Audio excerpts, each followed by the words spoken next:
Hello बच्चों, स्वागत है आपका राजावत बायोलॉजी ट्यूटोरियल में। आज एक और हम मजेदार टॉपिक के साथ मिल रहे हैं जो कि है ओलिगोसैकेराइड। ओलिगोसैकेराइड हमने कार्बोहाइड्रेट का क्लासिफिकेशन पढ़ा था लास्ट वीडियो में। तो हमने देखा था कि एक कैटेगरी ओलिगोसैकेराइड भी थी। ओलिगोसैकेराइड के बारे में जब हम बेसिक पढ़ते हैं तो ओलिगोसैकेराइड वो शुगर होती हैं जो कि बनी होती हैं 2 से 10 मोनोसैकेराइड यूनिट से। जब 2 से 10 मोनोसैकेराइड यूनिट आपस में जुड़ते हैं तो उनके बीच में जो बॉन्ड बनता है वो होता है ग्लाइकोसाइडिक बॉन्ड। नेक्स्ट हम जब देखते हैं oligosaccharide contain 10 monosaccharide units which are linked by glycosidic bond. देखिए, ये नाम से क्वेश्चन किया जाता है कि कौन सा बॉन्ड है जो शुगर के बीच में फॉर्म होता है। तो ग्लाइकोसाइडिक बॉन्ड को हमें याद रखना है। soluble in water, sweet in taste and crystalline in nature। ठीक है, ये हमें बेसिक प्रॉपर्टी भी हमें ओलिगोसैकेराइड की हमें याद रखनी है। ओलिगोसैकेराइड को भी अलग अलग पार्ट में हम कहीं डिवाइड किया जाता है या हम कहीं फर्दर डिवाइड किया जाता है based on number of monosaccharide. तो depend upon the number of monosaccharide unit are further divided into oligosaccharide को based on number of monosaccharide divide किया जाता है। जैसे इसमें आते हैं हमारे पास डाइसैकेराइड, इसमें हमारे पास डाइसैकेराइड आते हैं। वहीं इसमें हमारे पास ट्राइसैकेराइड आते हैं। अब देखिएगा इनको कैसे क्लासिफाई किया गया है, ध्यान दीजिएगा। जब 2 मोनोसैकेराइड चेन आपस में जुड़ी हो with the help of glycosidic bond तो इन्हें हम क्या बोलेंगे, डाइसैकेराइड बोलेंगे। वहीं जब 3 मोनोसैकेराइड यूनिट आपस में कनेक्ट होंगे तो हम इसे क्या बोलेंगे, ट्राइसैकेराइड बोलेंगे। वहीं हमारे पास एक ऐसी भी शुगर होगी जिसे हम क्या बोलेंगे, पेंटासैकेराइड बोलेंगे, जिसमें हमारे पास 5 मोनोसैकेराइड यूनिट आपस में जुड़े होंगे। तो याद रखिएगा, based on number of monosaccharide unit oligosaccharide को फर्दर क्लासिफाई किया जाता है। अगर 2 यूनिट है तो डाइसैकेराइड, वहीं अगर 5 मोनोसैकेराइड यूनिट आपस में कनेक्ट हैं या जुड़े हुए हैं तो हम उसे बोलेंगे पेंटासैकेराइड। नेक्स्ट हमारे पास जो अगर हम सिलेबस के हिसाब से देखते हैं तो सिलेबस में हमें बेसिकली पढ़ना पड़ता है डाइसैकेराइड। डाइसैकेराइड हमें पता है कि डाइसैकेराइड में नंबर ऑफ जो मोनोसैकेराइड यूनिट होंगे वो कितनी होंगी, 2 यूनिट होंगी। डाइसैकेराइड को based on reducing and non reducing property इनको 2 पार्ट में डिवाइड किया जाता है। डाइसैकेराइड को हम देखते हैं सबसे पहले फॉर्म when 2 monosaccharide unit, याद रखिएगा, formed when 2 monosaccharide are held by 1 glycosidic bond। ध्यान दीजिएगा, मान लीजिए एक हमारे पास ये मोनोसैकेराइड यूनिट है, दूसरी मोनोसैकेराइड यूनिट ये है, इनके बीच में एक सिंगल ग्लाइकोसाइडिक बॉन्ड तुम्हें यहां पर दिखाई देगा। इसका स्ट्रक्चर भी हम आगे देखेंगे। 1 glycosidic bond and removal of 1 water molecule. ध्यान दीजिएगा, ये शुगर फॉर्म होती हैं जब इनमें से एक वाटर मॉलिक्यूल क्या होता है, इनकी चेन में से बाहर निकलता है। इस रिएक्शन को भी हम आगे पढ़ेंगे वीडियो में। डाइसैकेराइड को 2 पार्ट में डिवाइड किया जाता है। इनके जो हमारे पास जो ग्रुप फंक्शनल जो ग्रुप होते थे, प्रिंसिपल फंक्शनल ग्रुप, उनके बेस पे ध्यान दीजिएगा। डाइसैकेराइड 2 टाइप की शुगर होती हैं, reducing sugar and non reducing sugar. Reducing sugar में हमारे पास माल्टोज एंड लैक्टोज आते हैं। रिड्यूसिंग शुगर को हम कैसे याद रख सकते हैं, रिड्यूसिंग शुगर वो शुगर होती है जिनमें फ्री एल्डिहाइड और कीटो ग्रुप पाए जाते हैं। याद रखिएगा, फ्री एल्डिहाइड और कीटो ग्रुप, चेन में कहीं भी एल्डिहाइड और कीटो ग्रुप पाया जाए ऐसी शुगर को हम क्या बोलेंगे, रिड्यूसिंग शुगर बोलेंगे। मोस्ट इंपोर्टेंट 2 एग्जांपल हैं माल्टोज और लैक्टोज, याद रखिएगा। सेकंड हमारे पास जो डाइसैकेराइड है जो डिवाइड किया गया है वो है नॉन रिड्यूसिंग शुगर। हमने इसमें क्या पढ़ा, फ्री एल्डिहाइड और keto group. Non reducing sugar वो शुगर होती हैं जिनमें जो एल्डिहाइड और कीटो ग्रुप होते हैं वो फ्री नहीं होते, एक जगह पर क्या होते हैं, तो जुड़े होते हैं या हम कहें फिक्स होते हैं। तो नो फ्री एल्डिहाइड और कीटो ग्रुप, इसमें केवल एक ही शुगर आती है डाइसैकेराइड में, सुक्रोज। तो ओवरऑल डाइसैकेराइड में जो हम शुगर पढ़ने वाले हैं वो 3 शुगर पढ़ेंगे। इसमें माल्टोज है, लैक्टोज है एंड सुक्रोज है। माल्टोज और लैक्टोज दोनों रिड्यूसिंग शुगर में आती हैं, वहीं नॉन रिड्यूसिंग शुगर में केवल एक शुगर आती है हमारे पास जो कि है सुक्रोज। नेक्स्ट हम क्या करते हैं, डाइसैकेराइड को कंप्लीटली हम डिस्कस करते हैं, reducing and non reducing sugar को। तो सबसे पहले हम ले लेते हैं रिड्यूसिंग शुगर। रिड्यूसिंग शुगर में हमें याद रखना है कि हमें केवल 2 ही शुगर हमें पढ़नी है रिड्यूसिंग शुगर में। जो कि है हमारे पास माल्टोज एंड लैक्टोज। ठीक है, तो सबसे पहले हम देख लेते हैं कि हमारे पास जो शुगर है वो कौन सी है। वो है हमारे पास जो शुगर है डाइसैकेराइड में, जो कि रिड्यूसिंग शुगर में आती है, वो है माल्टोज। याद रखिएगा, माल्टोज को हम क्या बोलते हैं? माल्टोज को माल्ट शुगर भी बोलते हैं। सोर्स क्या है इसका? सीड, जो सीड हम कहें, जो सीड जर्मिनेट होते हैं उनमें जो शुगर पाई जाती है वो कौन सी शुगर पाई जाती है? माल्टोज शुगर पाई जाती है। तो जब हम सोर्स का पढ़ते हैं तो हम बोल सकते हैं जर्मिनेट सीड या जर्मिनेटेड सीड। ठीक है, वही अगर हम बात करें कि माल्टोज के अंदर क्या पाया जाता है, तो maltose composed of 2 alpha D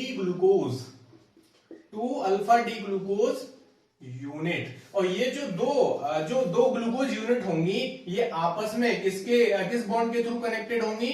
glycosidic bond. याद रखिएगा, इनके बीच में जो बॉन्ड पाया जाएगा वो कौन सा बॉन्ड पाया जाएगा? Glycosidic bond. याद रखिएगा, जैसे हम ग्लूकोज पढ़ेंगे तो ग्लाइकोसाइडिक, वही जब हम प्रोटीन पढ़ेंगे आगे तो प्रोटीन में पेप्टाइड बॉन्ड पाया जाएगा।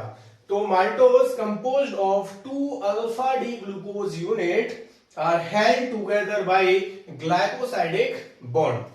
वहीं जब इनका हम कनेक्शन देखते हैं तो हम यहां सिंपली लिख सकते हैं कि भाई माल्टोज जो कि बनी होती है 2 ग्लूकोज यूनिट से, ग्लूकोज प्लस ग्लूकोज।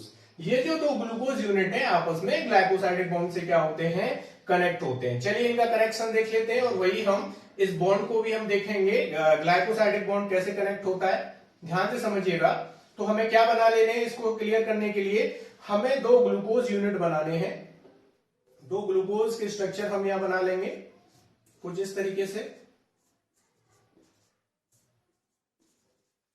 यहां पर देखिएगा HCH2OH। वही एक हम ग्लूकोज का जो पायरिनो चेन है वो हम यहां भी बना लेते हैं, HOH HOH OH H HCH2OH and HOH। ध्यान दीजिएगा, अब ये जो ग्लाइकोसाइडिक बॉन्ड है ये कैसे फॉर्म होता है, इस चीज को तुम्हें अच्छे से समझना है। कि हमने कहा कि भाई जो माल्टोज है वो बने होते हैं 2 ग्लूकोज यूनिट से, इनके बीच में जो बॉन्ड डेवलप हो रहा है वो कौन सा हो रहा है? Glycosidic bond. अब ग्लाइकोसाइडिक बॉन्ड बनने के लिए क्या होगा? इन दोनों हम कहें पायरिनो चेन में, ध्यान दीजिएगा, जो रिएक्शन होता है वो रिएक्शन होता है इन OH के बीच में। रिएक्शन कहां होता है? रिएक्शन होता है इन OH के बीच में, जिसके थ्रू यहां से वाटर क्या हो जाता है? बाहर निकल जाता है।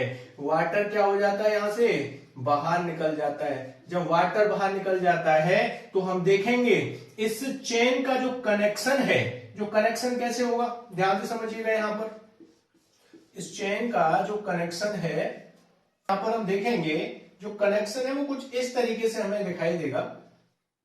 यहां पर हम दूसरी चेन को भी जोड़ देंगे। ध्यान से देखिएगा, जब यहां से वाटर बाहर निकल गया तो हमारे पास क्या बचा है? केवल यहां पर एक सिंगल ओ बचा है ना। तो ये जो बॉन्ड हो गया, अब इस बॉन्ड को हम क्या नाम दे रहे हैं? ग्लाइकोसाइडिक बॉन्ड दे रहे हैं। तो हम इसमें क्या बोल रहे थे कि ये जो फॉर्म हो रहा है alpha D glucose, alpha D याद है ना, मैंने लास्ट वीडियो में क्या बताया था? जब H अबव हो तो हम अल्फा बोल रहे थे, वही H जब बिलो हो तो बीटा बोलते थे। तो यहां पर H अबव है तो हम इसे क्या बोल रहे हैं? अल्फा ग्लूकोज बोल रहे हैं। अब ध्यान दीजिएगा, ये जो दोनों चेन है इन्हें हम क्या बोल रहे हैं? इन्हें बोल रहेंगे अल्फा डी ग्लूकोपाइरिनोज। ठीक है, जब 2 चेन आपस में जुड़ते हैं तो पाइरिनोज बॉन्ड होता है, जब वाटर यहां से बाहर निकलता है कंडेंसेशन। तो एक चीज और यहां पर समझते हैं हम कि हमारे पास, ध्यान दीजिएगा कि ये जो शुगर है यहां से जो बॉन्ड फॉर्म हो रहा है, ये जो बॉन्ड फॉर्म हो रहा है इसमें जो रिएक्शन होता है वो OH के बीच में होता है। इस चीज को ध्यान दीजिएगा हमेशा। और यहां पर हमारे पास क्या हो रहा है? एक बॉन्ड डेवलप हो रहा है। अब इस बॉन्ड को क्या नाम देंगे? इस बॉन्ड को हम नाम देंगे alpha 1,4 glycosidic bond. Alpha 1,4 glycosidic bond. Alpha 1,4 क्यों बोल रहे हैं? क्योंकि हमें पता है दोनों चेन कैसी हैं, या दोनों स्ट्रक्चर अल्फा है ना, क्योंकि H क्या है? अबव है। अल्फा 1,4 दे रहे हैं, इसकी पोजीशन कर लेते हैं 1 2 3 4 5 एंड 6।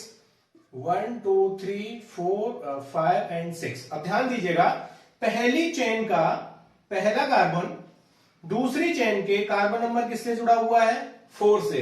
इस वजह से हम इसको क्या नाम देते हैं, हम इसको नाम देते हैं alpha 1,4 glycosidic, alpha 1,4 glycosidic linkage, या हम इसे क्या बोल सकते हैं, बॉन्ड बोल सकते हैं। इसमें एक और शुगर आती है जिसको कि हम नोट करके लिखेंगे, जिसको हमें याद रखना पड़ेगा। इसमें एक हमारे पास जो शुगर आती है इसे हम बोलते हैं आइसोमाल्टेज, आइसोमाल्टोज, ठीक है जी, आइसोमाल्टोज, जिसमें कि ये भी बना किसका होता है, ग्लूकोज यूनिट से ही मिलके बना होता है।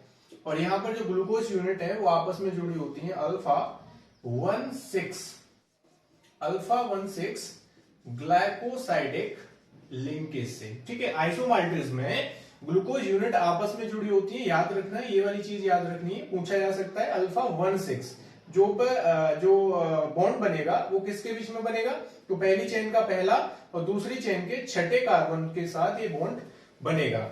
इसमें एक और चीज हमारे पास आती है, इसे हम बोलते हैं सेलोबायोज, सेलोबायोज जो कि सेलुलोज के हाइड्रोलाइसिस से बनती है, सेलुलोज के किससे बनती है, सेलुलोज के हाइड्रोलाइसिस से बनती है। और यहां पर एक चीज और हमें याद रखना है कि इसका जो सेलोबायोज है, इसका जो स्ट्रक्चर है वो एकदम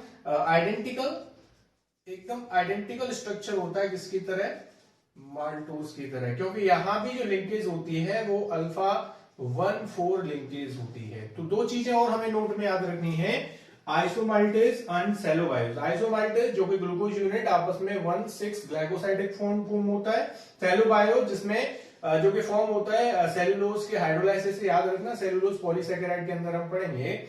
और ये आइडेंटिकल होता है इसका स्ट्रक्चर सेम एज माल्टोज की तरह, क्योंकि यहां भी जो ग्लाइकोसाइडिक बॉन्ड फॉर्म होता है वो होता है 1,4 ग्लाइकोसाइडिक लिंकेज। शुगर जो हम लेते हैं वो है हमारे पास लैक्टोज। अब लैक्टोज को देखते हैं। माल्टोज में तुम्हें इतना ही देखना है कि माल्टोज में जो ग्लाइकोसाइडिक बॉन्ड है वो कैसे फॉर्म होता है, कौन कौन सी शुगर माल्टोज के अंदर आ रही है, क्योंकि माल्टोज भी हम कहें कि रिड्यूसिंग शुगर के अंदर आता है। तो हमारे पास दो रिड्यूसिंग शुगर थी, एक माल्टोज और दूसरा क्या है, लैक्टोज। लैक्टोज को ध्यान दीजिएगा, लैक्टोज को हम बोलते हैं मिल्क शुगर। ऐसा माना जाता है कि 1 लीटर मिल्क में करीब 6 to 8% जो कंसंट्रेशन में पाई जाती है हमारे पास कौन सी, लैक्टोज। अब लैक्टोज के बारे में जब हम पढ़ते हैं तो लैक्टोज जो फॉर्म होता है वो basically beta D galactose and beta glucose. ध्यान दीजिएगा, है तो दोनों मोनोसैकेराइड यूनिट ही, लेकिन दोनों मोनोसैकेराइड यूनिट कौन कौन सी हैं, तो beta D glucose plus beta glucose. जब ये दोनों यूनिट आपस में कनेक्ट होती हैं with the help of glycosidic bond, तो एक स्ट्रक्चर फॉर्म होता है किसका, लैक्टोज का। अगर हम इसको फॉर्म करके देखें तो यहां पर हम एक स्ट्रक्चर बना लेंगे किसका, गैलेक्टोज का। हम यहां पर एक स्ट्रक्चर बना लेंगे, ध्यान से क्लियर करिएगा इस चीज को, H OH H OH H H CH2 OH OH and H। वही यहां पर हम जब देखेंगे तो हमें दूसरा स्ट्रक्चर हमें किसका लेना है, ग्लूकोज का लेना है। अब ध्यान से समझिएगा इस चीज को, ग्लूकोज का स्ट्रक्चर लेंगे तो हमारे पास कुछ इस तरीके से ग्लूकोज का स्ट्रक्चर बन जाएगा HOH OH H and H CH2OH। अब ध्यान से समझिएगा कि यहां पर हमने कहा था कि जो ग्लाइकोसाइडिक बॉन्ड बनता है तो रिएक्शन इनके बीच में होता है, इन OH के बीच में होता है। तो यहां पर देखिएगा जो रिएक्शन हो रहा है वो फॉर्म डायगोनल हो रहा है कुछ इस तरीके से। जब रिएक्शन फॉर्म जो हो रहा है वो डायगोनल फॉर्म में है तो यहां पर से क्या बाहर निकल रहा है, वाटर बाहर निकलता है कंडेंसेशन प्रोसेस के थ्रू। तो यहां पर जब वाटर बाहर निकल गया तो बचा यहाँ पर एक सिंगल O मॉलिक्यूल बचा। तो सिंगल जो O मॉलिक्यूल है वो इस तरीके से क्या हो जाएगा, एक हम कहें डायगोनल क्या हो जाएगा, अरेंज हो जाएगा। ध्यान दीजिएगा कि लैक्टोज जिसमें एक मॉलिक्यूल है गैलेक्टोज का, दूसरा मॉलिक्यूल है ग्लूकोज का, ये दोनों मिलके क्या फॉर्म करते हैं, ये दोनों मिलके बनाते हैं लैक्टोज। अब लैक्टोज में जो बॉन्ड बन रहा है वो कुछ इस तरीके से बनता है डायगोनल। ध्यान दीजिएगा इस चीज पे। अब इस चेन को हम क्या बुलाएंगे, अब इस चेन को बुलाएंगे beta 1,4 linkage. Beta 1,4 linkage. Beta क्यों बुला रहे हैं यहां पर देखिएगा, यहां पर जब H किस तरफ है, H हम किस तरफ देख रहे हैं, नीचे की तरफ देख रहे हैं, तो ये चेन कैसी हुई, बीटा हुई। पहली चेन का पहला कार्बन दूसरी चेन के चौथे कार्बन से जुड़ा होता है, तो बीटा 1,4 ग्लाइकोसाइडिक लिंकेज हम इसको बोल सकते हैं। जब हम लैक्टोज पढ़ते हैं तो लैक्टोज के बारे में हमें एक चीज और समझनी होती है कि जो लैक्टोज है, लैक्टोज का जो हाइड्रोलाइज है, हम बोले कि लैक्टोज का जो हाइड्रोलाइज है वो होता है इंटेस्टाइन के अंदर। ठीक है, इंटेस्टाइन के अंदर होता है। किस एंजाइम के साथ होता है, तो ये एंजाइम होता है लैक्टेज। याद रखिएगा, लैक्टोज को कन्वर्ट जो किया जाता है, हम कहें लैक्टोज हाइड्रोलाइज किया जाता है by the intestinal enzyme lactase. लेकिन किसमें किया जाता है, glucose lactase to glucose and इसमें आ जाते हैं गैलेक्टोज। ठीक है, दो चीजें हमें याद रखनी है। एक चीज और हम नोट में लिख सकते हैं कि लैक्टोज को लैक्टिक एसिड में चेंज किया जाता है with the presence of enzyme strepto. इसमें एक एंजाइम होता है स्ट्रेप्टोकोकस लैक्टिस। ठीक है जी, लैक्टिस, जिसकी वजह से हमारे पास जो कर्ड है, कर्ड का टेस्ट कैसा होता है, हल्का सा खट्टा होता है ना, तो खट्टा किसकी वजह से, इसकी वजह से। ठीक है ना, स्ट्रेप्टोकोकस लैक्टिस, इस बैक्टीरिया के प्रेजेंस में लैक्टोज को चेंज किया जाता है लैक्टिक एसिड में, जिसकी वजह से हमारे पास जो कर्ड होती है, दही जो होती है, वो कैसी होती है, खट्टी होती है, due to presence of lactic acid. अब लैक्टिक एसिड बना कैसे, ये भी तुम्हें समझ आ गया होगा। नेक्स्ट जो अगली शुगर है वो है हमारे पास नॉन रिड्यूसिंग शुगर, और जिसे हम बोलेंगे सुक्रोज। अब सुक्रोज को देखते हैं, सुक्रोज को बेसिकली कैन शुगर भी हम बोलते हैं। तो नेक्स्ट हमारे पास जो शुगर है वो कौन सी है बेटा, वो है सुक्रोज। अब सुक्रोज को हम क्या बोलते हैं, सुक्रोज को हम टेबल शुगर भी बोलते हैं, और सुक्रोज को हम कैन शुगर भी हम बोलते हैं। ठीक है, sucrose made up of glucose plus fructose। Sucrose दो चीजों से या दो मोनोसैकेराइड यूनिट से मिलकर बना होता है, जिसमें एक होता है हमारे पास ग्लूकोज और दूसरा होता है हमारे पास फ्रक्टोज। अब आपस में ये देखेंगे कि ये लिंक कैसे होते हैं, तो अल्फा 1 और बीटा 2 इनमें लिंकेज देखा जाता है। ध्यान से समझिएगा, अल्फा 1 और बीटा 2 का क्या मतलब है कि हमारे पास जो अल्फा चेन होगी वो तो होगी हमारे पास ग्लूकोज, वही जो बीटा चेन होगी वो कौन सी होगी, फ्रक्टोज। तो ग्लूकोज का पहला कार्बन फ्रक्टोज के दूसरे कार्बन से क्या होगा, लिंक होगा, और लिंक होके जो बॉन्ड बनाता है, जिस बॉन्ड को हम पढ़ते आ रहे हैं, ग्लाइकोसाइडिक बॉन्ड बनेगा। ठीक है, अब इसको देख लेते हैं। तो हम सबसे पहले एक स्ट्रक्चर बना लेंगे, किसका, ग्लूकोज का एक स्ट्रक्चर बना लेंगे हम। अब ग्लूकोज के स्ट्रक्चर बनाने के साथ साथ हम इसमें फ्रक्टोज भी ऐड करेंगे इस बॉन्ड को समझने के लिए। तो कैसे होगा, इस चीज को अरेंज करते हैं। चलिए हम यहां पर बना लेते हैं ग्लूकोज का एक structure, HOH HOH OH H H CH2OH H and OH। अब यहां पर दूसरा स्ट्रक्चर जो हम बनाएंगे वो फ्रक्टोज का बनाएंगे।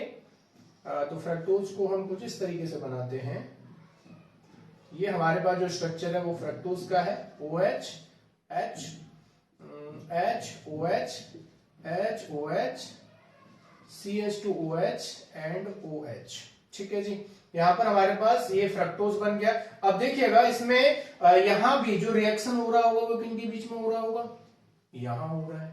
तो यहां पर देखिएगा, यहां रिएक्शन होगा कंडेंसेशन के थ्रू, यहां से क्या निकल जाएगा, वाटर बाहर निकल जाएगा। जब वाटर बाहर निकल जाएगा तो ये जो लिंक है वो आपस में कैसे कनेक्ट हो जाएगी, कुछ इस तरीके से कनेक्ट हो जाएगी। ठीक है, तो ये हमारे पास क्या हुआ, ये कैसा बॉन्ड बन रहा है हमारे पास, ये बॉन्ड बन रहा है, तो ये अल्फा, ठीक है, अल्फा 1 एंड बीटा 2, और ये क्या बन चुका है, alpha 1 and beta 2 glycosidic bond. ठीक है, ये तुम्हें समझ आया होगा कि रिएक्शन कहां पर हो रहा है और कैसे इनके बीच में जो बॉन्ड है वो फॉर्म हो रहा है। यहां पर एक चीज और हम समझते हैं, एक नोट ले लेते हैं। पूछा जा सकता है क्वेश्चन कि हमारे पास एक शुगर होती है, इसे बोलते हैं ट्रेहेलोज। ठीक है जी, ट्रेहेलोज हम बोलते हैं इसको। ट्रेहेलोज बेसिकली कहां देखी जाती है? Seen in fungi.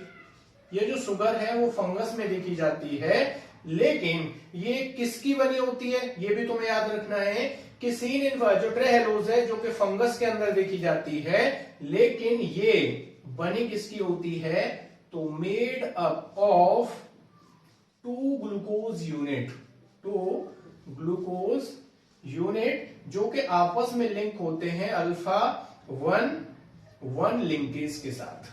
ठीक है जी, अल्फा 1 लिंकेज के साथ क्या होते हैं? ये कनेक्ट होते हैं। तो एक एग्जांपल तुम्हें याद रख लेना है, ट्राइहेलोज जो कि फंगल के अंदर देखा जाता है और ये बना होता है 2 ग्लूकोज यूनिट के साथ। तो हमने पढ़ा कि डाइसैकेराइड को 3 पार्ट में हमने डिवाइड किया गया था। हम कहें कि या वैसे भी पढ़ सकते हैं रिड्यूसिंग एंड नॉन रिड्यूसिंग। तो रिड्यूसिंग शुगर में हमने 2 शुगर पढ़ी थी, माल्टोज एंड लैक्टोज। वही नॉन रिड्यूसिंग शुगर में हमने एक शुगर को पढ़ा है जिसमें है हमारे पास सुक्रोज। तो सुक्रोज में कौन कौन से हमारे पास मोनोसैकेराइड चेन है, जो कि बहुत ही इंपोर्टेंट पार्ट है इसका। कैसे इसका लिंकेज हुआ है, लिंकेज से क्वेश्चन बनते हैं, यहां पर तुम समझ भी सकते हो कैसे फॉर्म हुआ है। नेक्स्ट हम डिस्कस करते हैं पॉलीसैकेराइड। अब पॉलीसैकेराइड शुगर क्या होते हैं? पॉलीसैकेराइड शुगर वो शुगर होते हैं जो कि 10 या 10 से ज्यादा मोनोसैकेराइड यूनिट से मिलकर क्या होते हैं? बने होते हैं। तो हम यहां पर देखेंगे पॉलीसैकेराइड 10 और मोर मोनोसैकेराइड रिपीटिंग यूनिट। 10 या 10 से ज्यादा मोनोसैकेराइड जब आपस में जुड़ते हैं तो क्या बनाते हैं? पॉलीसैकेराइड बनाते हैं। याद रखिएगा बीच का जो बॉन्ड रहेगा वो सेम रहेगा, ग्लाइकोसाइडिक बॉन्ड रहेगा। इन्हें हम सिंपली क्या बुला सकते हैं? ग्लाइकन्स भी हम इन्हें बुला सकते हैं। पॉलीसैकेराइड को हम सिंपली ग्लाइकन्स भी बुलाते हैं। पॉलीसैकेराइड को बेसिकली हम कहें कैटेगराइज किया जाता है 2 पार्ट में। फर्स्ट इज हमारे पास अगर हम देखें क्लासिफाई किया जाता है होमोपॉलीसैकेराइड एंड हेट्रोपॉलीसैकेराइड। इससे पहले एक चीज हम देखेंगे कि पॉलीसैकेराइड जो कि नॉन रिड्यूसिंग जो कि लेफ्ट हैंड की तरफ है और रिड्यूसिंग इन नेचर होते हैं राइट हैंड की तरफ, तो दोनों हम इसमें देखते हैं। वही पॉलीसैकेराइड को क्लासिफाई किया जाता है फर्स्ट होमोपॉलीसैकेराइड एंड सेकंड हेट्रोपॉलीसैकेराइड। अब इन नाम से थोड़ा सा हम समझेंगे। होमोपॉलीसैकेराइड, होमो मतलब कुछ सिमिलर, होमो वर्ड हम सिमिलर के लिए ज्यादातर हम यूज करते हैं। तो ध्यान दीजिएगा, ऐसी सैकेराइड जो केवल एक ही टाइप की मोनोसैकेराइड की रिपीटिंग यूनिट हम कहें पॉलीमराइजेशन से बनते हैं। तो यहां पर हम समझेंगे complex carbohydrate formed by repeated condensation और polymerization of only one type of monosaccharide, only one type of monosaccharide monomers। Example cellulose है, स्टार्च है, ग्लाइकोजन है, काइटिन है, ये सब किसके अंदर आते हैं? ये सब आते हैं होमोपॉलीसैकेराइड के अंदर। याद रखिएगा ये पॉलीमराइजेशन से बनते हैं। यहां पर केवल एक ही टाइप के मोनोसैकेराइड मोनोमर्स केवल यूज किए जाते हैं। एग्जाम्पल बहुत ही मोस्ट इंपोर्टेंट है, सेलुलोज, स्टार्च एंड ग्लाइकोजन है, काइटिन है, ये सब इसी के अंदर आते हैं। वही जब हम देखेंगे सेकंड जो हमारे पास जो क्लासिफिकेशन है वो है हेट्रोपॉलीसैकेराइड। हेट्रोपॉलीसैकेराइड जो कि फॉर्म्ड होते हैं, हेट्रो मतलब सिमिलर के लिए हम यूज करते हैं। तो यहाँ पर जो मोनोसैकेराइड जो यूनिट है वो एक तो नहीं होगी, या तो कई सारी डिफरेंट मोनोसैकेराइड हम कहें मिलके आपस में कनेक्ट हो रही होंगी। Formed by condensation of more than one type of monosaccharide, more than one type of monosaccharide monomers। Example agar है, गम है, हाइलुरोनिक एसिड है, ये सब किसके अंदर आते हैं? हेट्रोपॉलीसैकेराइड के अंदर आते हैं। तो पॉलीसैकेराइड को बेसिकली 2 पार्ट में डिवाइड किया जाता है, होमोपॉलीसैकेराइड एंड हेट्रोपॉलीसैकेराइड। होमोपॉलीसैकेराइड जो कि 1 टाइप के मोनोसैकेराइड मोनोमर से मिलकर बने होते हैं, कंडेंसेशन या पॉलीमराइजेशन के थ्रू इनका फॉर्मेशन होता है।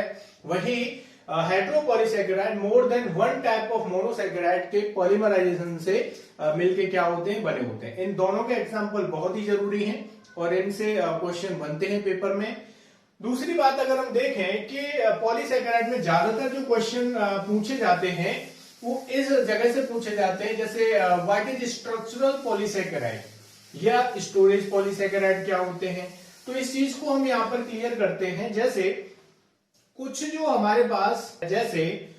हमारे पास होती हैं स्टोरेज पॉलीसैकेराइड, स्टोरेज पॉलीसैकेराइड। अब स्टोरेज पॉलीसैकेराइड में जैसे अभी हमने एक होमो पॉलीसैकेराइड का एग्जांपल पढ़ा है स्टार्च। स्टार्च किसके अंदर आता है? स्टोरेज पॉलीसैकेराइड के अंदर आता है। स्टार्च को जब हम देखते हैं तो स्टार्च बेसिकली हाइड्रोलाइज्ड होता है, hydrolyse into two component, hydrolyse into two component.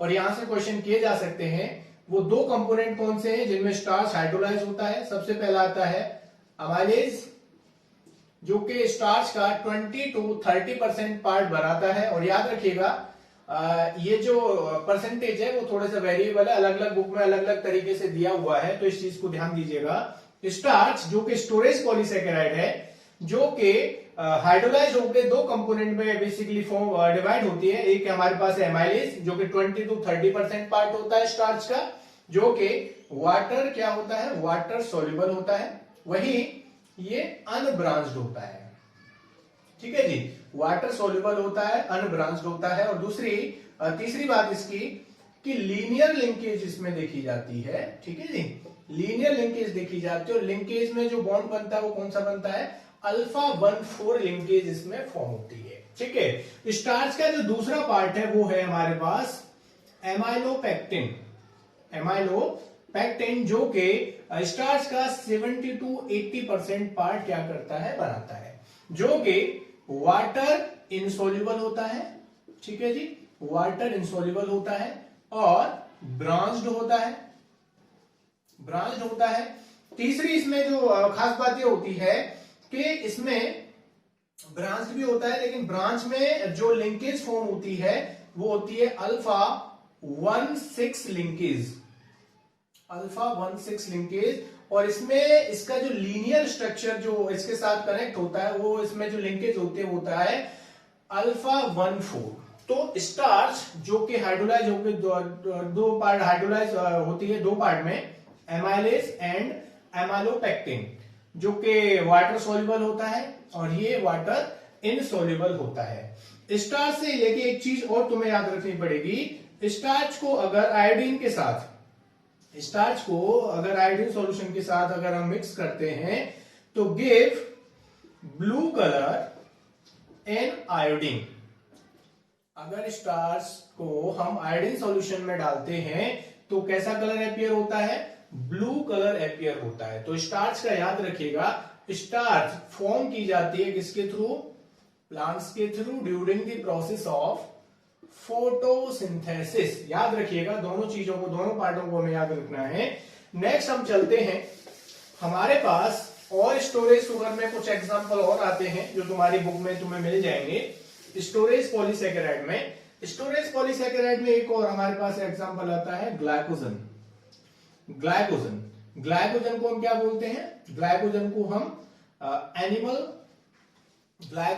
Animal starch बोलते हैं, क्योंकि तुम्हें याद होगा अगर डाइजेशन पढ़ा होगा तो हमारे पास ग्लाइकोजेनेसिस वो प्रोसेस होता है जिसमें ग्लूकोज कन्वर्ट होता है किसमें? ग्लाइकोजन में। और हमारी बॉडी में जो शुगर स्टोर या कार्बोहाइड्रेट स्टोर होती है वो किस फॉर्म में होती है? ग्लाइकोजन फॉर्म में होती है। इस वजह से हम इसे क्या बोलते हैं?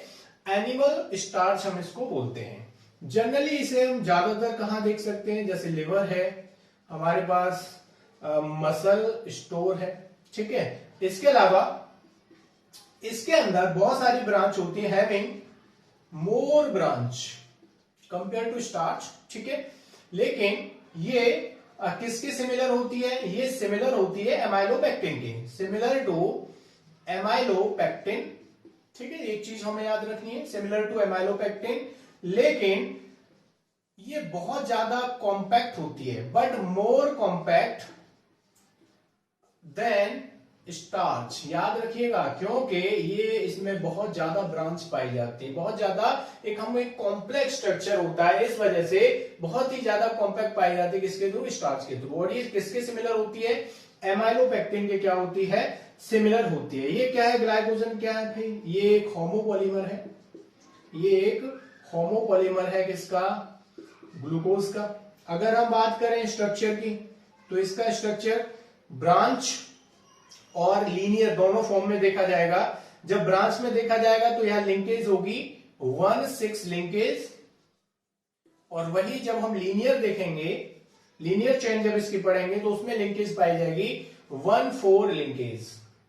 ठीक है, तो एक और हमारे पास जो स्टोरेज शुगर के अंदर आती है वो है हमारे पास ग्लाइकोजन, जिसे हम एनिमल स्टार्च बुलाते हैं। हमारी बॉडी में जो कार्बोहाइड्रेट है वो ग्लाइकोजन की फॉर्म में स्टोर होती है।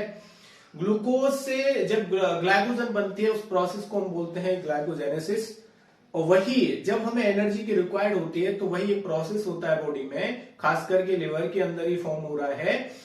तो वो जो प्रोसेस होता है उसे हम बोलते हैं ग्लाइकोनियोजेनेलाइसिस। ये वो प्रोसेस है, यहाँ पर ग्लाइकोजन कन्वर्ट होती है अगेन किसमें, ग्लूकोज में, और ग्लूकोज को हम एज ए एनर्जी में क्या कर सकते हैं, यूज कर सकते हैं। नेक्स्ट हम देखते हैं स्टोरेज, हम शुगर पढ़ रहे हैं। स्टोरेज शुगर में एक और आता है हमारे पास इनुलिन। इनुलिन से अभी रिसेंटली ईयर में ही क्वेश्चन किया गया है। इनुलिन, ध्यान दीजिएगा इनुलिन पे। इनुलिन क्या है, एक पॉलीमर है, इसको माना जाता है पॉलीमर ऑफ फ्रक्टोज। इनुलिन का सोर्स जो हमारे पास है वो प्लांट सोर्स ही है। इट फाउंड इन या इट अकर इन, जैसे डहेलिया, डहेलिया प्लांट्स तुमने पढ़ा होगा मॉर्फोलॉजी में।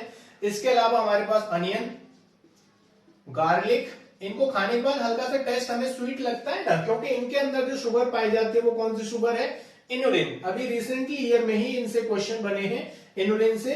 दूसरी बात क्या है इनुलिन के बारे में, कि जो इनुलिन है ये इजिली क्या हो जाती है, इजिली सॉल्युबल हो जाती है। ठीक है जी। और तीसरी एक खास बात क्या है, नॉट यूटिलाइज्ड, इसका हमें कोई यूज नहीं है, not utilized by the body. ठीक है, अब इसका यूज कहां किया जाता है, तो याद रखिएगा GFR को, किडनी फंक्शन में इसका यूज किया जाता है। ग्लोमेरुलस फिल्ट्रेशन रेट को डिटरमाइन करने के लिए किसका यूज किया जाता है, इनुलिन का यूज किया जाता है। इस चीज को याद रखिएगा। तो हमने स्टोरेज पॉलीसैकेराइड में कुछ शुगर पढ़ी है जिसमें स्टार्च आता है, ग्लाइकोजन आता है, इनुलिन आता है, तीनों ही बहुत ही इंपॉर्टेंट हैं। नेक्स्ट हमारे पास जो पॉलीसैकेराइड हैं, इनमें जो हमारे पास आते हैं और जो शुगर आते हैं वो आते हैं स्ट्रक्चरल पॉलीसैकेराइड। Structural polysaccharide. अब स्ट्रक्चरल पॉलीसैकेराइड क्या होते हैं, ध्यान दीजिएगा, कहीं ना कहीं स्ट्रक्चर में जुड़े होंगे या स्ट्रक्चर बनाएंगे, फॉर्म करेंगे। अब स्ट्रक्चरल पॉलीसैकेराइड में कौन कौन से पॉलीसैकेराइड आते हैं, ध्यान से समझ लीजिएगा इस चीज को, जिसमें सबसे मोस्ट इंपोर्टेंट कौन सा आ रहा है, सेलुलोज। और सेलुलोज किस शुगर में आता है ये भी पूछा जा सकता है। तो होमोपॉलीसैकेराइड के अंदर हमने पढ़ा था किसको, सेलुलोज को। और सेलुलोज एक मोस्ट एबरेंट ऑर्गेनिक कंपाउंड है जो कि अर्थ पर सबसे ज्यादा क्या होता है, पाया जाता है। तो इसके बारे में हम एक लाइन और लिख सकते हैं, most aberrant organic molecular compound on earth. ठीक है जी। इसके अलावा ये क्या है भाई, एक ये लीनियर क्या है, होमो पॉलीमर है, लीनियर होमोपॉलीमर है, जो कि linear homopolymer of beta glucose, और इसमें जो लिंकेज होती है वो होती है बीटा 1,4 लिंकेज। ठीक है जी। अगर इसकी बात करें कि ये कहां पाया जाता है, तो जो प्लांट बने होते हैं, प्लांट है 50% पार्ट, प्लांट्स के अंदर अगर हम देखेंगे कि 50% जो पार्ट है वो किसका होता है, सेलुलोज का होता है। क्योंकि जैसे प्लांट सेल वॉल, ठीक है जी, प्लांट सेल वॉल किसकी बनी होती है, सेलुलोज की बनी होती है, हेमीसेलुलोज की बनी होती है। ठीक है, जाइलम भी आता है, कैल्शियम मैग्नीशियम पैक्टेट भी आता है। तो ज्यादा जो मेजर पार्ट किसका है वो है सेलुलोज का। तो प्लांट है 50% ऑफ सेलुलोज, इसमें से 20 to 40% जो हम कहें कि कहां पाया जाता है, ये पाया जाता है सेल वॉल में। 50% पाया जा रहा है ना, तो 50% में से 20 to 40% कहां पाया जा रहा है, सेल वॉल में। तो प्लांट सेल वॉल, सेलुलोज जो मेजर पार्ट होता है वो कौन सा होता है, सेलुलोज होता है। एक चीज और याद रखते हैं यहां पर कि अगर सेलुलोज को आयोडीन सॉल्यूशन में डाला जाता है, ठीक है, आयोडीन सॉल्यूशन में अगर सेलुलोज को डाला जाता है तो कोई भी कलर, जैसे स्टार्च को डाल रहे थे ना, तो स्टार्च को डाल रहे थे तो कैसा कलर आ रहा था, ब्लू कलर आ रहा था। तो यहां पर नो कलर एपियर, अगर सेल्यूलोज को आयोडीन सॉल्यूशन में डालते हैं तो कोई भी कलर नहीं आता है। एक चीज और कभी कभी पूछ लिया जाता है कि जैसे हमारे पास कॉटन फाइबर है, कॉटन फाइबर के अंदर कौन सी पॉलीसेकेराइड पाई जाती है, तो कॉटन फाइबर के अंदर जो कॉटन फाइबर बने होते हैं वो किसके बने होते हैं, कॉटन फाइबर बने होते हैं हमेशा किसके, सेल्यूलोज के बने होते हैं। तो ये हमारे पास क्या है, ये है हमारे पास स्ट्रक्चरल पॉलीसेकेराइड, और सेल्यूलोज किसके अंदर आती है, होमोपॉलीसेकेराइड के अंदर हम इसको पढ़ते हैं। नेक्स्ट जो हमारे पास है, देखते हैं हम इसमें स्ट्रक्चरल पॉलीसेकेराइड में, जैसे काइटिन, काइटिन के बारे में भाई सुना तो होगा, काइटिन के बारे में कहां सुना होगा, जैसे काइटिन को जब हम पढ़ रहे थे तो काइटिन को हमने कहां पढ़ा था, काइटिन को हमने जब फाइलम हमने ऑर्थ्रोपोडा पढ़ा था तो उसमें जो सबसे लार्जेस्ट फाइलम है इंसेक्टा, तो उसकी जो हमारे पास जो इनवर्टिब्रेट, बहुत सारे इनवर्टिब्रेट या इंसेक्ट हैं, उनमें उनकी जो आउटर स्केलेटल पाया जाता है वो किसका बना होता है, काइटिन का बना होता है। इसलिए काइटिन भी कहां आ रही है, स्ट्रक्चरल पॉलीसेकेराइड के अंदर आ रही है। तो chitin composed of N acetyl glucosamine, N acetyl glucosamine unit held together by beta 1,4,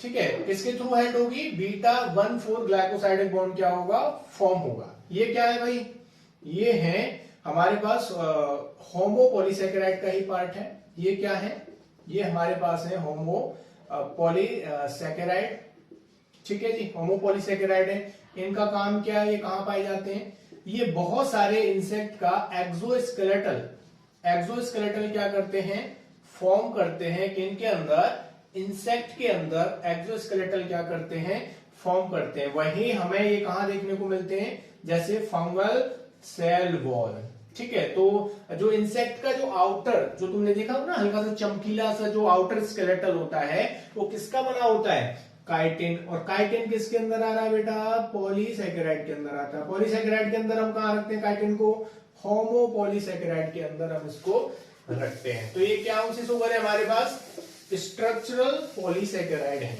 ठीक है जी। कुछ और शुगर आते हैं, इनका भी हम, इनके बारे में भी हम पढ़ेंगे, जिसमें डेक्स्ट्रिन, ठीक है जी, डेक्स्ट्रिन आती है। डेक्स्ट्रिन को जब हम देखते हैं तो डेक्स्ट्रिन क्या है, डेक्स्ट्रिन एक ब्रेकडाउन प्रोडक्ट है, ठीक है जी। ये क्या है, एक ब्रेकडाउन प्रोडक्ट है, ब्रेकडाउन प्रोडक्ट ऑफ किसका है, लेकिन ये स्टार्च का है, ठीक है जी, breakdown product of starch by amylase, ठीक है, एमाइलेज और डाइल्यूट एसिड, इसके साथ डाइल्यूट एसिड के साथ। और याद रखिएगा डेक्स्ट्रिन को आइडेंटिफाई किया जा सकता है आयोडीन सॉल्यूशन के साथ में। तो डेक्स्ट्रिन क्या है, एक ब्रेकडाउन प्रोडक्ट है जो कि स्टार्च से हमें मिलता है, किसके साथ, एमाइलेज के साथ। और एमाइलेज कहां से रिलीज होता है, एमाइलेज पाया जाता है सलेवरी ग्लैंड्स, मतलब सलाइवा के अंदर एमाइलेज पाया जाता है, ठीक है जी। दूसरा हमारे पास आता है इसमें हम देखते हैं कि डेक्स्ट्रिन के बेसिकली अगर आयोडीन सॉल्यूशन को इसमें डाला जाता है तो कुछ कलर हमें देखने को मिलते हैं। तो ब्रेकडाउन तो है स्टार्च का, लेकिन इसमें एमाइलोडेक्स्ट्रिन जैसे जो कंपाउंड फॉर्म होते हैं, एमाइलेज जो फॉर्म करता है वो करता है एमाइलोडेक्स्ट्रिन। एमाइलोडेक्स्ट्रिन जब इसमें आयोडीन सॉल्यूशन डाला जाता है तो कैसा कलर देता है, वायलेट कलर देता है। वही सेकंड जो हमारे पास कंपाउंड है वो है एरेथ्रोडेक्स्ट्रिन, एरेथ्रोडेक्स्ट्रिन बनता है। और एरेथ्रोडेक्स्ट्रिन में अगर आयोडीन सॉल्यूशन डालते हैं तो कैसा कलर बनता है, रेड कलर अपीयर हमें होता है। वहीं अगर हम नेक्स्ट और एक शुगर देखें जिसमें आता है डेक्स्ट्रॉन, याद रखिएगा दोनों अलग अलग है, डेक्स्ट्रिन और डेक्स्ट्रॉन।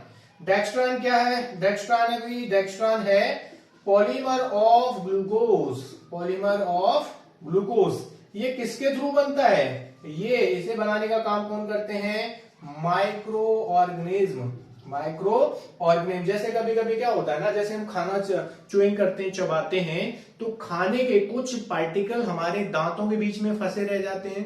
तो उनमें या उस जो दांतों के बीच में जो फंसा हुआ खाना रह जाता है उसको बैक्टीरिया, अब जो खाना है वो क्या है, स्टार्च है, अब उसको कुछ जो हमारे पास माइक्रो ऑर्गेनिज्म है वो किसमें चेंज कर देंगे, डेक्स्ट्रान में चेंज कर देंगे।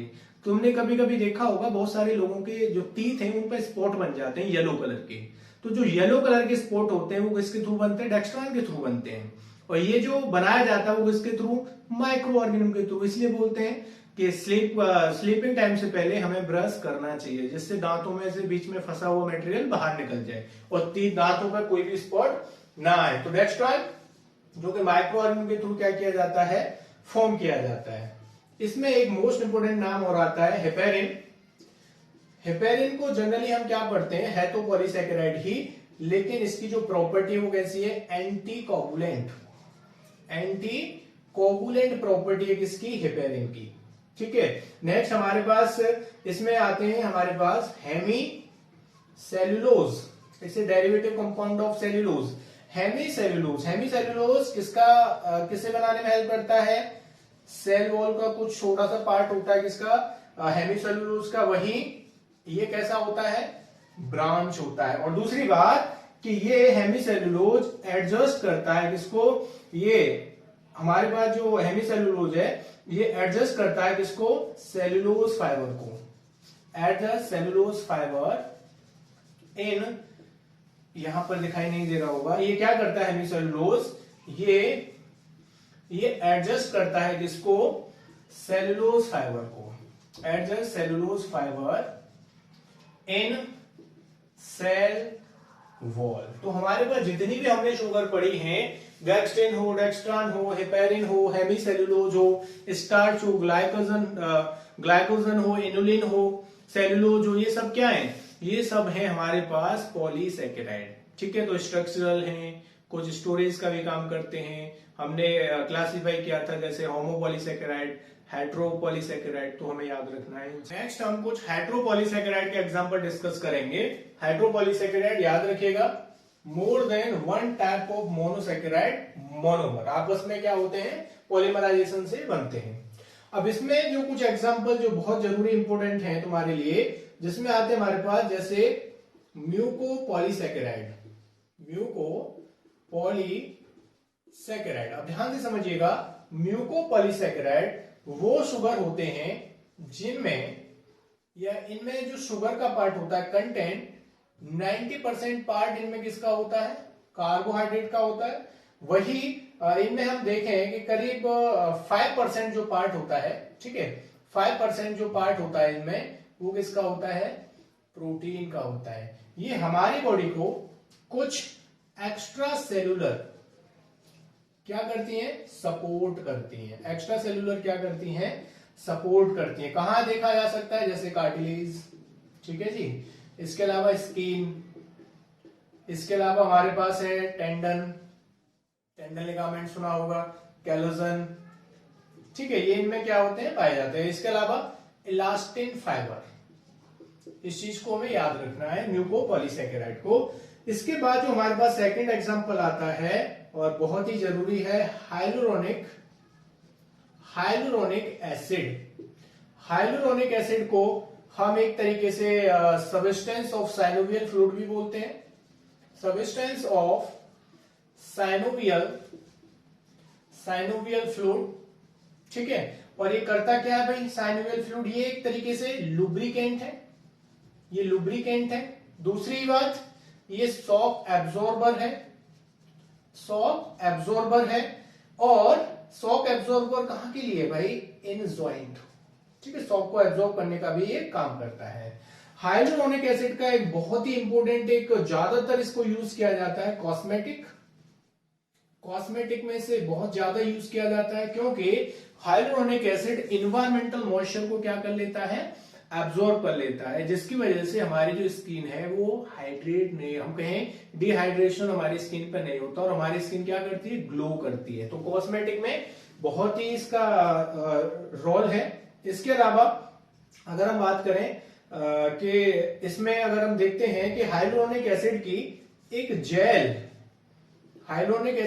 जेल फॉर्म होती है किसके पास, ओवम के पास। जैसे अगर हम कहें कि मान लीजिए भाई हमारे पास ये ओवम है, तो ओवम के पास एक जेल क्रिएट की जाती है किसके थ्रू, हाइलुरोनिक एसिड के थ्रू। ठीक है, इस चीज को याद रखिएगा। और यहां पर तुमने ट्वेल्थ में जब देखोगे तो यहां पर जो स्पर्म सेल जब ओवम के अंदर फ्यूजन करता है तो इसमें जो एक्रोसोम वाला पार्ट होता है इसमें एक एंजाइम होता था हाइलुरिनिडेज। हाइलुरिनिडेज क्या करता है, एक एंजाइम जो स्पर्म सेल के अंदर पाया जाता है, ये एंजाइम इस जो जेल फॉर्म हुई है हाइलुरोनिक एसिड की, इस जेल को क्या करता है, डिग्रेड करता है। ये तुम 12th में देखा होगा तुमने जब रिप्रोडक्शन पढ़ा होगा, ह्यूमन रिप्रोडक्शन में। तो हाइलुरिनिडेज एंजाइम जो ओवम के आसपास बनी हुई एक जेल जो कि फॉर्म करता है हाइलुरोनिक एसिड, इसको क्या करता है, डिग्रेड करता है, जिसकी वजह से स्पर्म इजिली जो हमारे पास ओवम है उसके अंदर क्या हो जाए, फ्यूज हो जाए, और ये आगे अगेन किस में चला जाता था, ये आगे डिवीजन के लिए चला जाता था। तो याद रखिएगा हाइलुरोनिक एसिड का हम कहां कहां यूज कर सकते हैं। वही हमारे पास कुछ और हेट्रोपॉलीसैकेराइड आती हैं, जिसमें हमारे पास जो सबसे इंपॉर्टेंट है हम वही देख रहे हैं, जो सबसे कॉमन भी है और जिनसे क्वेश्चन भी किए जाते हैं। तो यहाँ पर एक चीज और हमें देखनी है, जैसे तुमने देखा होगा जब ये पूछा जाता है कि भाई बैक्टीरियल सेल वॉल किसकी बनी होती है, तो बैक्टीरियल सेल वॉल में हम ज्यादातर क्या बताते हैं, जैसे भी ये बैक्टीरियल सेल वॉल किसकी बनी होती है, पेप्टाइडोग्लाइकन की। अब पेप्टाइडोग्लाइकन किसके अंदर आता है, हेट्रोपॉलीसैकेराइड के अंदर, जो कि 2 यूनिट से मिलकर बना होता है। ठीक है, पेप्टाइडोग्लाइकन ये क्या है, bacterial cell wall main component. ठीक है, जिसमें 2 यूनिट पाई जाती है, इन्हें बोलते हैं एन एसिटाइल ग्लूकोसामाइन। ठीक है, और प्लस में एक और कंपोनेंट पाया जाता है, इसे बोलते हैं एन एसिटाइल म्यूरमिक एसिड। ठीक है जी, आपस में क्या होते हैं, ये दोनों जो एसिड है वो आपस में क्या होते हैं, अरेंज होते हैं, और जो बॉन्ड बनता है वो बनता है बीटा 1,4 लिंकेज क्या होती है, फॉर्म होती है। ठीक है, इसके अलावा जैसे हमारे पास स्ट्रेप्टोमाइसिन, कुछ एक्स्ट्रा हम देखें नोट में, स्ट्रेप्टोमाइसिन ये क्या है, एक टाइप की ग्लाइकोजन है।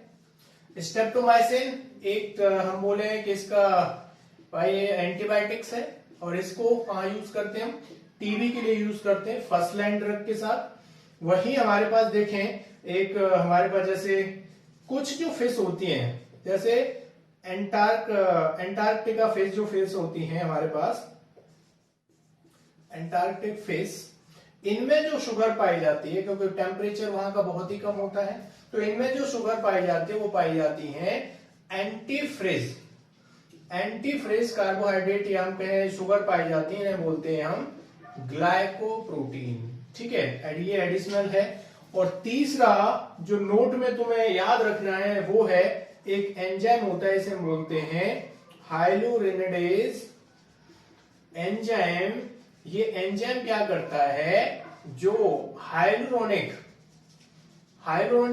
एसिड की जो जेल फॉर्म होती है किसके आसपास, ओवम के आसपास, ये एंजाइम उस जेल को क्या कर देता था, डिग्रेड कर देता था। तो यहां पर हमने हमने पॉलीसैकेराइड में हेट्रो और होमो के कुछ एग्जांपल विद डिस्कशन हमने देखा है कि कहां कहां उनका यूज हो सकता है, क्यों हमारे लिए वो जरूरी है।